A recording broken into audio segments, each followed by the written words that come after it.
Okay, hello viewers. Thanks for joining me for this video. So in today's video, we'll be looking at the concept of braced and unbraced. What it means is that when a structure, when do you consider it braced, and when do you consider it unbraced? So it happens in the software. There is an option for us to consider a structure whether it is braced and or unbraced, and you see that when you go to analysis, you go to parameters, you see lateral drift. So and they tell you in direction one, is the structure braced or unbraced, and in direction two, if the structure is braced and unbraced. So here is where I would like to start from. So generally in the markets now, we have analysis software, 3D analysis software, and as an engineer, I might come like, okay, I have a 3D analysis software. So what is left for me to do? And the software provides me the opportunity to just generate the story as I'm doing. If I say insert story and I'm going 11 story, so I put my 11, I click OK. So that means the software is okay. I can just generate whatever I have, and I'll generate it to multiple, the subsequent floors, and there I have it, and I can run analysis. So let me I generate, and okay.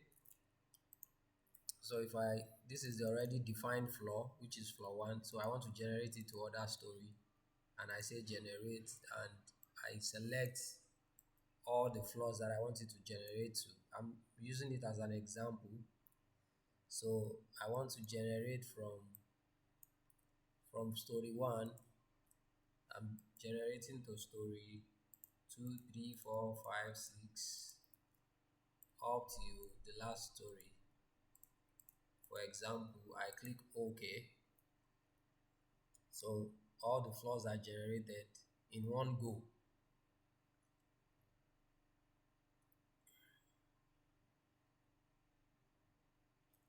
Okay, so the floors are generated and I click OK. So you can see, oh, this is very good. Oh, I have a 3D analytical software and everything is there. And there I have it. Stop there. The way you design a structure with multiple floors is not the same way you would design when you have your structure as maybe with one suspended floor, as it is the most common thing out there.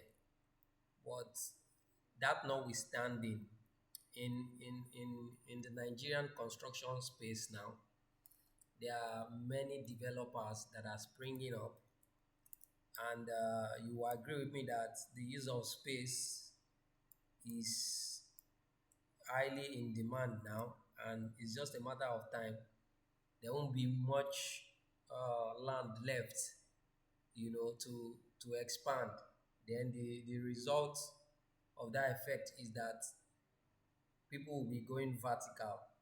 So which means um, developers will tend to be building structures, that projected vertically. So which is a result of high rise. You have towers and skyscrapers. So and as you would also agree with me that most of all these developers cannot afford to patronize these well-known consulting firms, which they will eventually charge them more, and they might not, they might not be able to afford all those big consulting firms. So what they do is that they consult smaller firms and individuals, and the thing is that with the knowledge that okay, there's 3D analysis software out there, they can just go in and model this thing and and give me result, And there I have it. Well, sorry to disappoint you. It is not as easy as that.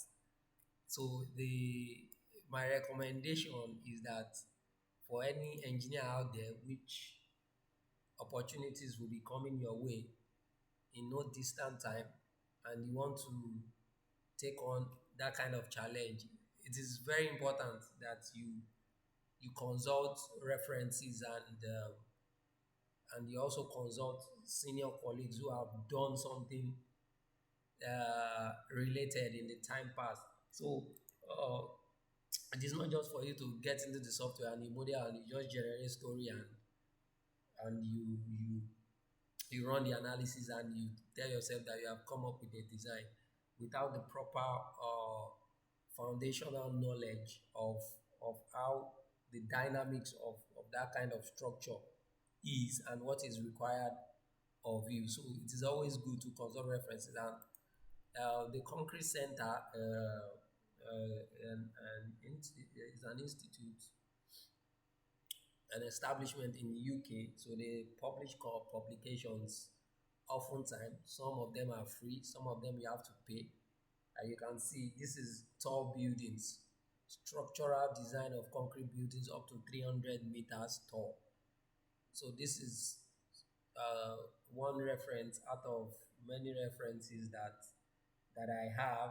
So this one gives you the introduction, structural design strategies, structural framing system, structural element, the foundation buildability, loading. So in the publications, you will get the dynamics of how high-rise structure is and what you have to consider uh, based on your design brief and your architecture arrangement. So it is always good to have references like that. They have so many of them published. Some you pay for it, some it is free. You can download it, you can go to the site and register. Aside this one, there are so many other publications like that on IRAS building. Then again, it is always good to engage our senior colleagues that have done something similar.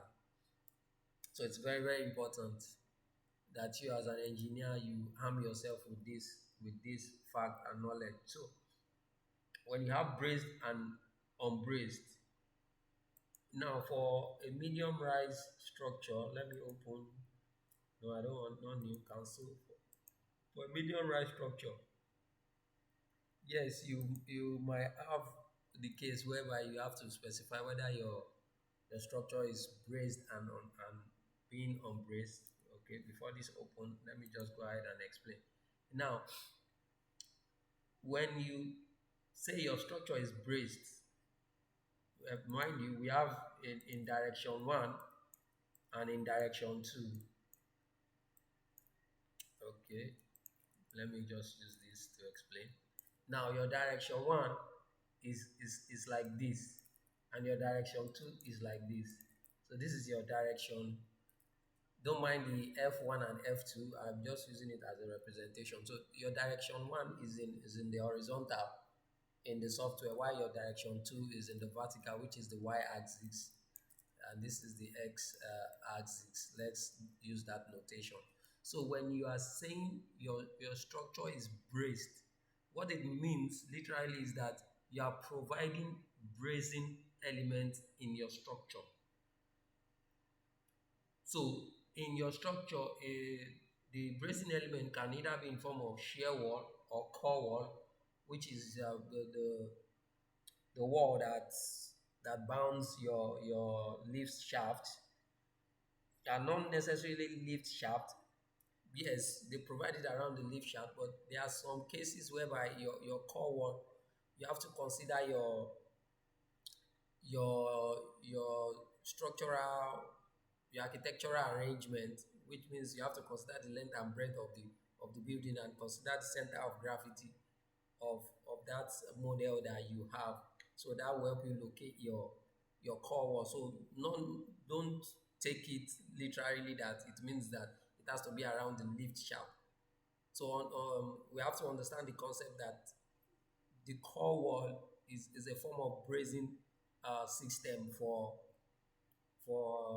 structures that is whether it is medium rise or high rise.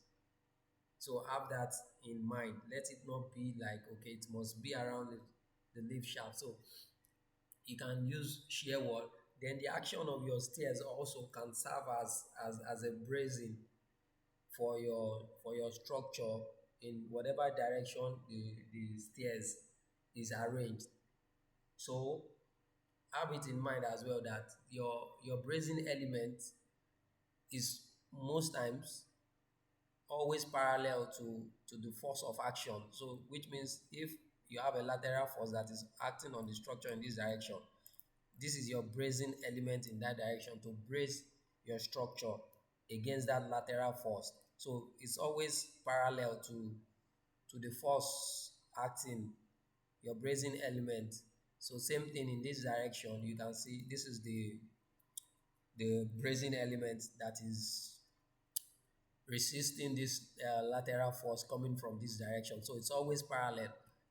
Um, in steel structure, you might have bracing element in form of your X and Y and that. So you also have a case whereby your structure is unbraced. So what it means is that you are not providing bracing elements, separate bracing element like shear wall and core wall. So what it means is that your column will resist lateral force directly. So it will now be your columns that will resist this lateral forces that is coming on your structure. So your column will have to resist lateral force. Then you saying your structure is unbraced can also mean that the framing action of your structure, which is the combination of your beams and column, will resist the lateral force that will be acting on your structure. So the result of that is that most times you have a very robust structure. What that means is that you tend to have bigger sections of column when you are talking of medium or high rise building. You have a very robust structure. If you go around, if you look around VI and you start seeing structures and you start seeing big columns. Some are of circular section, some are rectangular, some are square. You start seeing them big. So that is the effect of that can be the effect of your structure being unbraced. So it means that your column will be resisting the lateral force. So and another thing I want to stress that there are times they use pre-stretched members. Now this has caused a lot of confusion for me myself until I get to understand that there are so many things that you have so many options. Now, in a bid to avoid a very robust uh, structure, which might be too big and too bogus, there are cases that they use pre-stretched members. So, which means that which will result in you using high strength uh, or high strength of material, in this case steel, that you process the structure. So in that case, you might have a very thin member, and to an unknown person, you might just be going around and you see the structure they are constructing, and you are like, okay, this section is not that big, and this building is like going very up. So why is my own result too robust, too bogus? Am I doing something wrong? No. You have to understand that for every project, uh, there's a unique approach to the solution provided by different engineers. So you have to have all these things in mind. And then the next thing that in some cases they use composite structure. In that case, you might have a very smaller section of column, not knowing that you know steel section is embedded in that column, in that structure. So so many options are available that can be employed to solve a framing problem when it comes to medium or high rise structure. So all these things have to bear in mind. And again, you also have a high strength of concrete that also plays a major role. So in our climb here in Nigeria, I think 20 is still very common, and 25,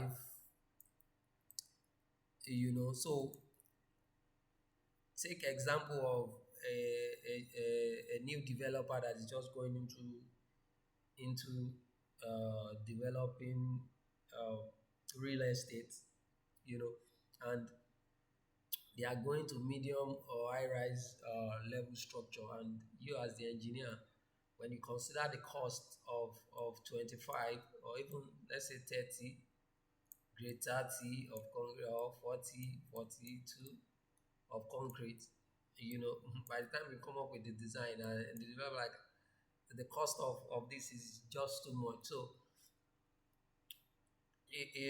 bear in mind that the higher the strength of the material you are using, the better for you, and might result in less robust structure. But if you are still playing around 25 and 20, you need to have it in mind that your structure will be robust, because that strength is actually low if you are going vertical.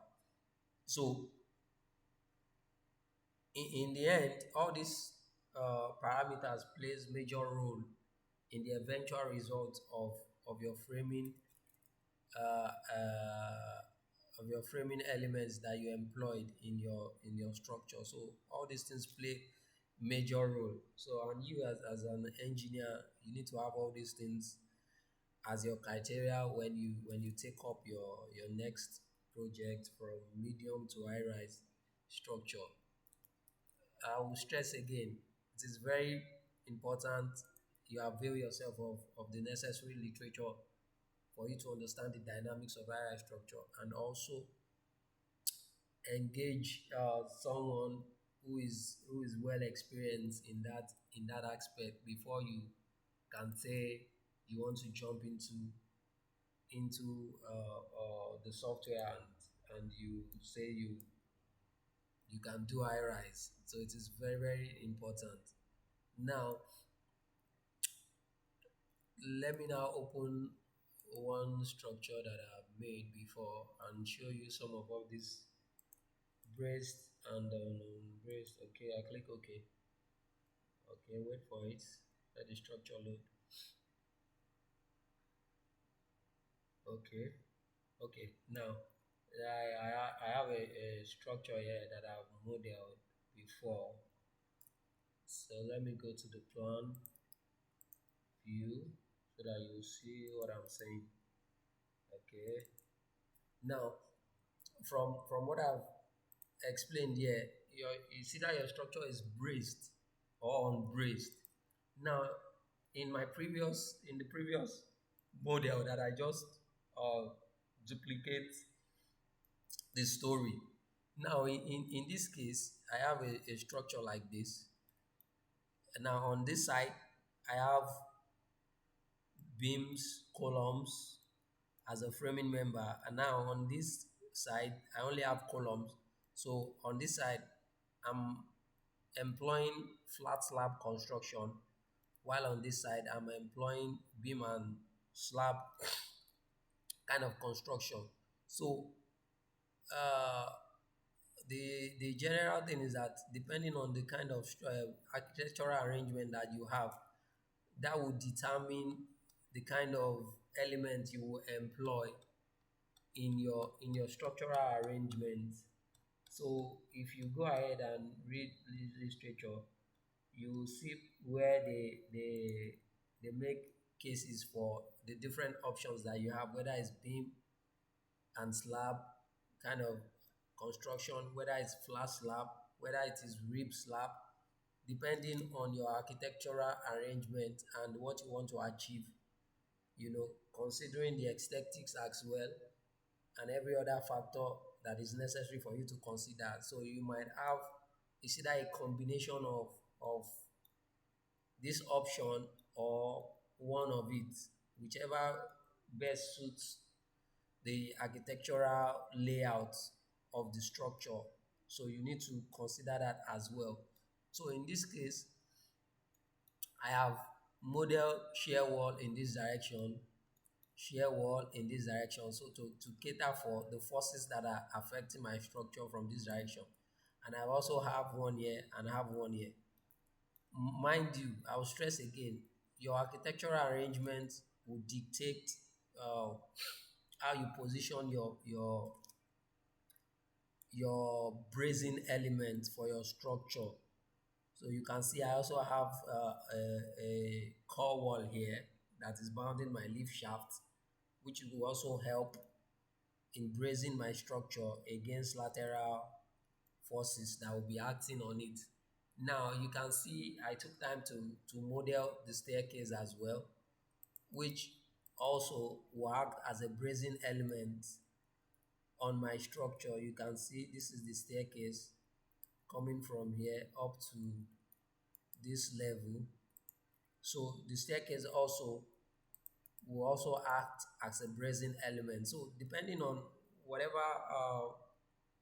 options you have and how you position your bracing element. So in this case now, in this, the force is acting in this direction. The arrangement of my stairs and the landing, half landing, in a way is also bracing this structure in this direction. So your stairs also can serve as a bracing element in your structure. And I have this shear wall and this shear wall and this shear wall. So now if I'm to run analysis and and I click model parameters, so I'm to tell the software in direction one, is my structure braced or not? In direction two, is my structure braced or not? So given what I've explained, so I will the engineer will now decide, like I've mentioned, based on the architectural arrangement, based on the structural arrangement, it will now decide that okay, my structure is braced in direction one, and in direction two, it is also braced. There will be cases where your structure is braced in direction one and is not braced in direction two. All these things are determined by your architectural arrangement and the solution you provide as the engineer. So it's either it is braced, it can be unbraced in direction two and be braced in direction one. It can be the opposite, unbraced in direction one, braced in direction two, based on whatever bracing elements that you have provided in your structure. Assuming that there is no shear wall in this direction, then I'm to tell the software, okay, my structure is not braced in this direction, or it is braced in this direction. So all these options are very, very important for you when you are employing Prota Structure design software analysis. So you tell the software that okay, my structure is braced, is unbraced. It's very, very important. So it happens if it is unbraced in both directions, then it goes back to mean that I'm not providing any um, bracing element to resist those things. So it is the framing action of my columns and beams. If I have columns and beam kind of arrangement, or it will now be my columns, that will be resisting the lateral force in case I have flat slab arrangement. Now, in flat slab arrangement, you need to understand that this floor is also acting as a diaphragm, so which can also, in a way, helps to resist your the lateral forces that will be acting on the structure. But you need to know that your columns will be carrying, will be responsible for resisting most of the lateral forces in that case. So options are available for you that you can pick. Get a very good literature, understand the dynamics of high rise. That is where construction is going in this climb. It's already happening in the developing world. That one has been there for decades, but in our climb here in Nigeria, the way things are going, with the way real estate companies are springing up, it's just a matter of time. There will be limited land space, to build, and the next thing is that people will be going vertical to accommodate the growing population. And like I've mentioned, most of these developers might not be able to afford a very organized consulting firm, and they might be approaching you for some of these uh, to take on this task of coming up with structural design for their towers and skyscrapers and whatnot. So for you to confidently take on the challenge, then you need to upgrade your knowledge when it comes to medium or high rise. It is not the same thing as taking on a one suspended or even two suspended floor. You know, even though the code recommends that we apply notional load to our one suspended or medium or even now that high rise kind of structure, you know, to take care to just have a maximum an assumed lateral force that will be acting on that structure. So in that case, I know many might not even consider whether the structure is braced or unbraced, you know, but like I've explained, if you have staircase in a particular direction, then you know, if that direction that the staircase is arranged is parallel to one side of your structure, then you can assume that that structure is braced in that direction. Then you assume it is unbraced in another direction, and you can let the software do the calculations for you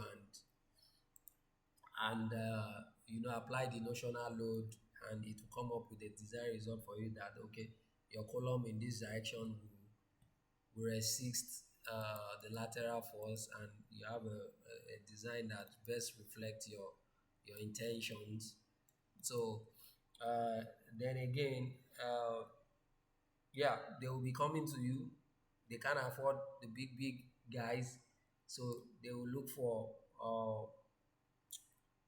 the guys in the middle, or even the guys at the lower hierarchy to take on this challenge. So do not assume that you have a software that can just, you know, you can just generate this story and go ahead. No, it doesn't work like that. There are dynamics to it.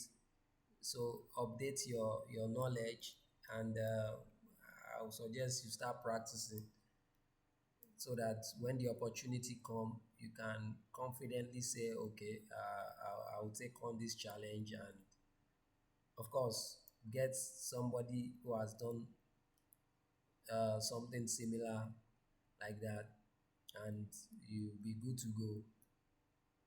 Go around, see different structures, different projects that are ongoing. See, there's one at Samfield, you know that road that goes to Palm Shopping Mall. There's one high rise that is ongoing there. The frame is there. You see the frame live, you know. They employ flat slab at some section. They employ beam and slab construction. So when you go, you see, then you will be able to have a wider a wider imagination. Then have it in mind that it is not what you see that might be the case. There are cases whereby they present some of these things. There are cases whereby they use very high strength of concrete, high strength of steel, composite structure. So many options are available. You can't just assume that, okay, you see one, the section is not that big, you know, why is my own big? I need to reduce it. You start, no, no, no, no, no. There are solutions, and those solutions are based on your knowledge of the dynamics of the kind of structure that you have.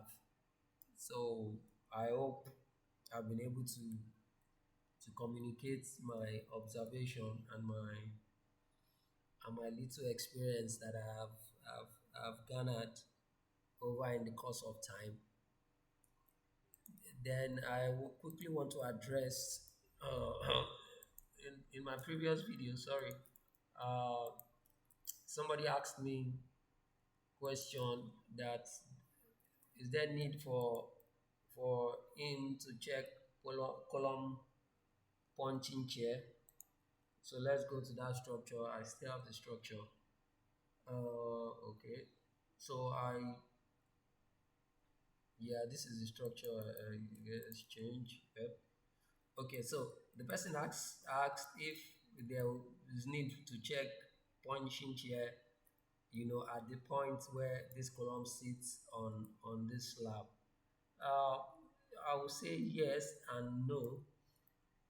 Yes, you check because in some cases you might have multiple floors of of this, and you have this column sitting, and the load chase down might have significant effect on this slab. So there will be need for you to check the punching chair check, so that your column does not just punch through your slab. So it might require you to have a depth that is larger than what you have here. So it might require you to increase the depth of this slab to resist that punching shear. Then another solution is that this is a cantilever slab, and you have top rebar in that instance. So that top rebar, I believe, will also help to resist the effect of punching on this slab. So in general, when you check for punching chair, it's either you increase the depth or you increase the reinforcement provision in that area, so that it will take care of the punching effect of the column. But on the other hand, if I have a structure like this, then this there might not be significant load effect that will cause punching on this slab.